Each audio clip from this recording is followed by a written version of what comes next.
Wherever you go, whatever you do, throw a little at it. Omax, Vest and Briefs. Kovai மாவட்டம் கவுண்டம்பாளையம் தொகுதி அதிமுக வேட்பாளர் அருண்குமார் தீவிர வாக்கு சேகரிப்பில் ஈடுபட்டார்.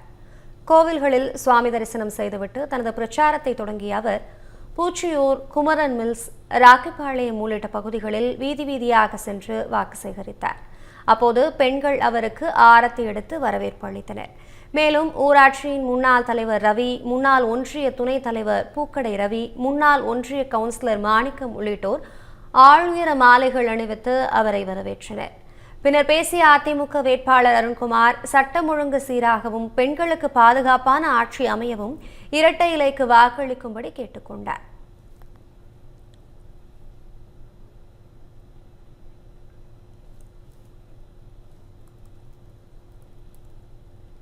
கழகத்தினுடைய பொதுச் செயலாளர் கொடுத்திருக்கின்ற தேர்தல் வாக்குறுதிகள் எல்லாம் இந்த பகுதியில் நிறைவேற்றுவதற்கும், அதே போல மத்திய அரசுடைய திட்டங்கள் எல்லாம் இந்த பகுதிக்கு கொண்டு வருவதற்கும், சட்டம் ஒழுங்கு சீராக நடைபெற, பெண்களுக்கு பாதுகாப்பான ஆட்சி அமைய, இந்த நாட்டின் தமிழகத்தினுடைய வளர்ச்சிக்கு வித்திட நீங்கள் வாக்களிக்க வேண்டிய சின்னம் இரட்டை இலை சின்னம்.